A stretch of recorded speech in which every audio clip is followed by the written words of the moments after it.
በስመ አብ ወወልድ ወመንፈስ ቅዱስ አሐዱ አምላክ አሜን። እጅግ የተወደዳችሁ በጌታችን በኢየሱስ ክርስቶስ ሰማያዊ በሆነ ስፍራ መንፈሳዊ በሆነ በረከት የተባረካችሁ የእግዚአብሔር ልጆች ትባሉ ዘንድ አብ እንዲህ ያለውን ፍቅር የሰጣችሁ መንፈስ ቅዱስ ለዘላለም ርስት ለቅዱሳን ኅብረት ማኅተም የሰጠን ያተመን ያተማችሁ ሁላችሁ እንደምን ቆያችሁ? ሁሉን የሚችል አምላክ ጌታ መድኃኒት ስሙ የተወደደ የተመሰገነ ይሁን። የእግዚአብሔር ልጆች በየጊዜው የምንሰራቸው ቅዱስ ስራዎች አሉ። 2 እናቶች አሉ። ከዚህ ቀደም 5 እናቶችን አምተን ነበረ። 5 ቤተሰቦች ወስዳችኋቸዋል። እግዚአብሔር ይባርካችሁ፣ ዘራችሁን ይባርክ። 2 እናቶች ያለአባት ልጆቻቸውን የሚያሳድጉ አሁንም አሉ።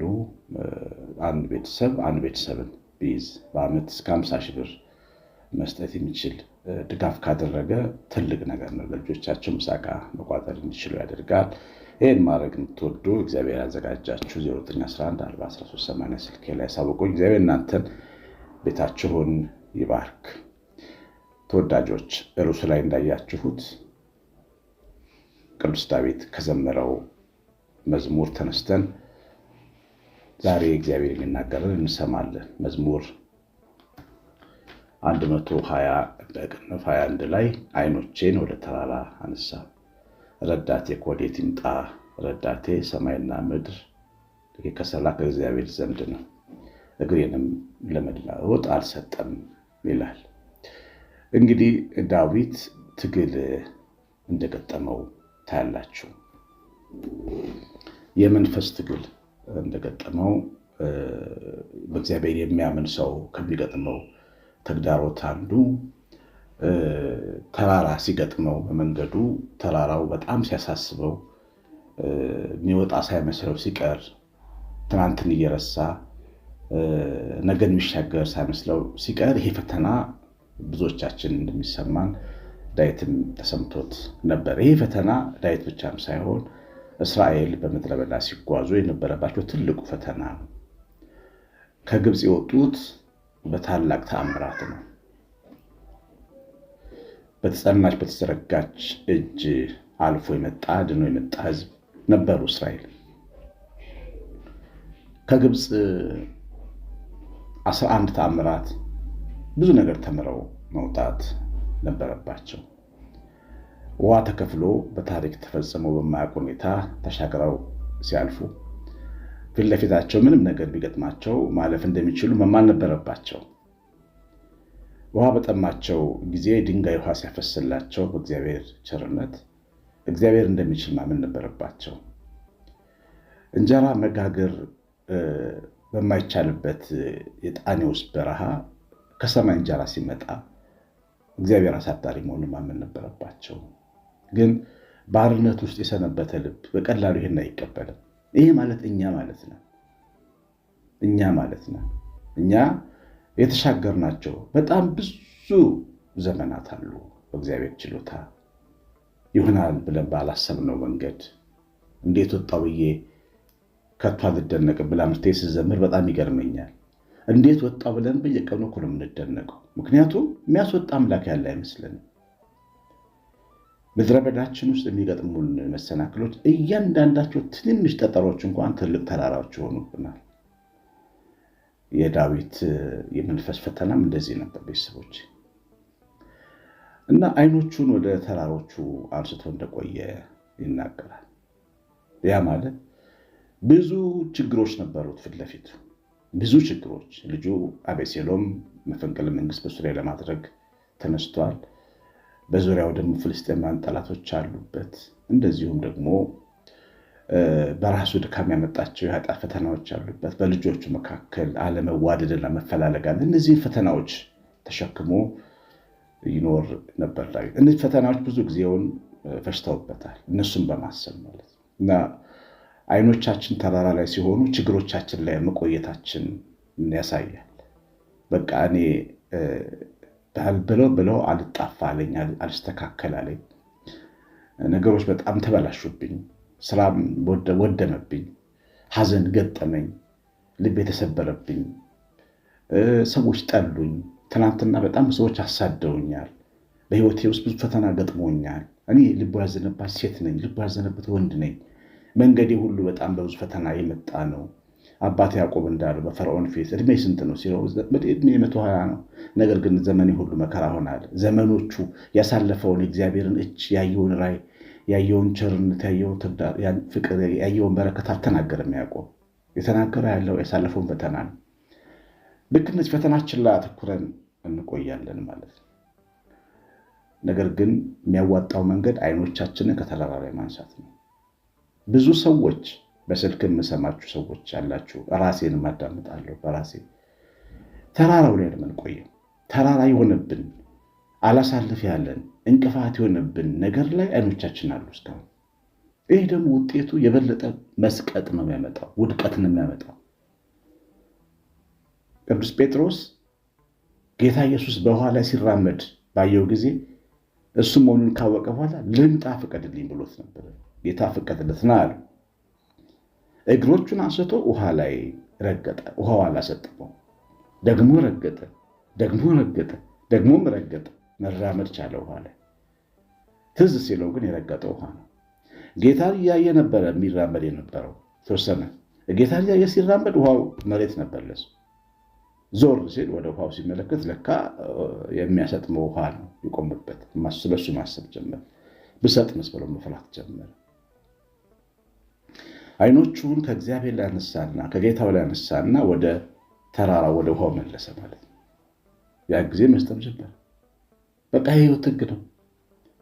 መስጠም ትፈልጋላችሁ? እግዚአብሔር ልጆች፣ ችግራችን አስጥሞን እንዲቀር ትፈልጋላችሁ? ሐዘናችን አስጥሞን እንዲቀር፣ ጉድለታችን፣ ስብራታችን፣ ህመማችን፣ ስቃያችን፣ ድንቁርናችን፣ አለመለወጣችን አስጥሞን እንዲቀር ትፈልጋላችሁ? እኔ አይመስለኝም የምትፈልጉ። ብትፈልጉ ኖሮ ብላችሁ የምታስቡ። ስለዚህ አይኖቻችንን ከተራራው ላይ ማንሳት አለብን። እንደዛ ማንሳት አለብን። ሺህ ሊሆኑ ይችላሉ ጠላቶቻችን ከፊት ለፊታችን። ምንድን ነው የሚለው ዳዊት በመዝሙሩ? በልዑል መጠጊያ የሚኖር ሁሉን በሚችል አምላክ ጥላ ውስጥ ስለሚያድረው ሰው ሲናገር በቀኝ ሺህ በአጠገብ 10 ሺህ ይወድቃሉ። አንተ እኮ አንድ ነህ። አንድ ሰው አጠገብ 1000 እና 10 ሺህ ከወደቀ የሚዋጋው እግዚአብሔር አይደለም? ድል ከእግዚአብሔር አይደለም? ሰልፍ ከእግዚአብሔር አይደለም? ስለዚህ 10 ሺህ ችግር ሊኖር ይችላል። 10 ሺህ ሐዘን ሊኖር ይችላል። ግን እነዚህን ሁሉ ጥሎ ማለፍ የሚችል ትልቅ መንፈሳዊ አቅም እግዚአብሔር ሰጥቶናል። እሱም ወደ እሱ መመልከት ነው። ወደ ሕያው አምላካችን አይኖቻችንን ማንሳት እና ዳዊት ከውድቀቱ ከትናንትናው መሰናክሉ ያስተማረን ምንድን ነው? አይኖች ተራራ ላይ ነበሩ አለ። ተግዳሮቶቼ ላይ ብቻ ነበረ፣ እንቅፋቴ ላይ ብቻ ነበር። ብዙ ቦታ የሞት ጸሎቶችን ጸልየዋል። በእኔና በሞት መካከል ስንዝር የምታክል ቀረች ብዬ ነበር ሁሉ ብሎናል ዳዊት። ስጠፋ አይገድህምን? እስከ መቼ ትረሳናለህ የሚል ጸሎት የለም መዝሙረ ዳዊት ላይ? መዝሙር 10 ላይ እግዚአብሔር ይረሳል ሰው? ትረሳኛለህ የሚል ጸሎት እኮ የሰው የድካም ውጤት ጸሎት ነው። ሰው ሲደክመው የሚያወጣው ቃል ነው። ውሸት እኮ ነው። እግዚአብሔር እኮ አይረሳም። እግዚአብሔር ሰው እንኳን ያረሳል። እንኳን እግዚአብሔር አይምሮ ያለው ሰው አይረሳም።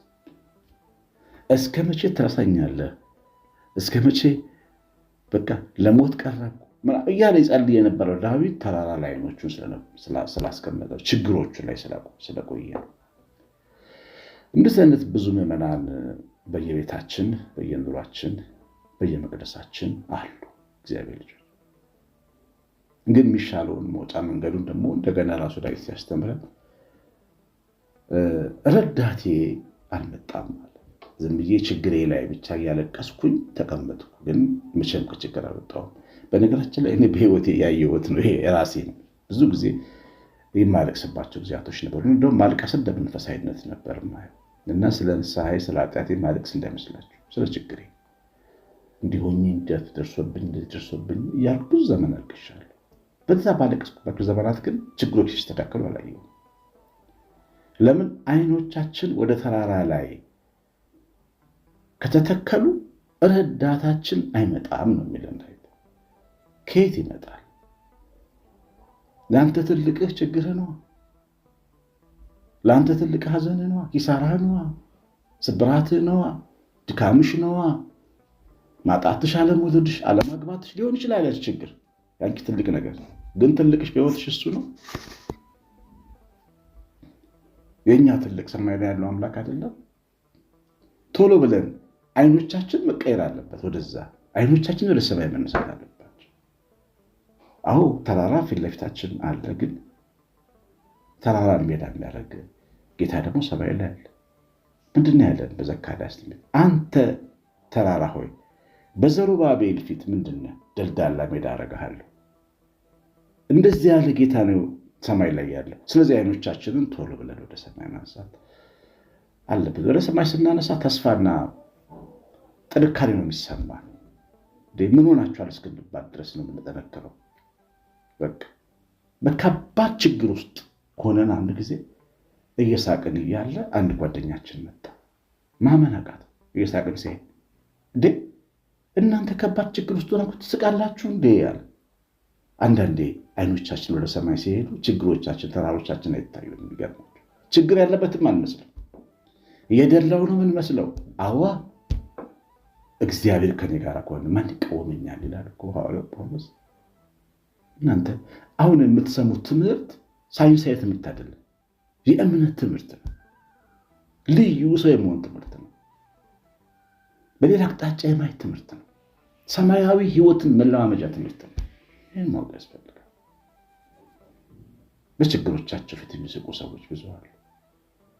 በጦርነታቸው ፊት የዘመሩ እንደነ ኢዮሳፍጥ ያሉ ነገስታት ነበሩ። በ30,000 ሰራዊት ፊት 300 ወታደር የዘመተ ወታደር፣ እስራኤላዊ ወታደር ጌዶን የሚባል ነበረ። ሞኝ አይመስላችሁ? በትልቁ 2.5 ሜትር በሚረዝም ግዙፍ ጎልያድ ፊት የወፍ መግደያ ጠጠር ይዞ የቆመ ጀግና ነበረ። እግዚአብሔርን አምኖ እሱ ተራራ አይደለም የሚታይ። አይኖቼን ወደ ተራራ አነስ። ረዳት አላገኘሁም። ረዳቴ ሰማይና ምድርን የሰራ እግዚአብሔር ነው። እግሮቼን ከወጥመድ ጠበቃቸዋል።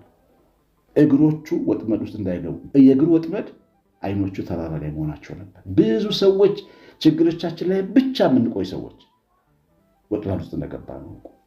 ቶሎ ብላችሁ ምስጋና ጀምሩ። እግዚአብሔር ይችላል፣ ያስተካክላል።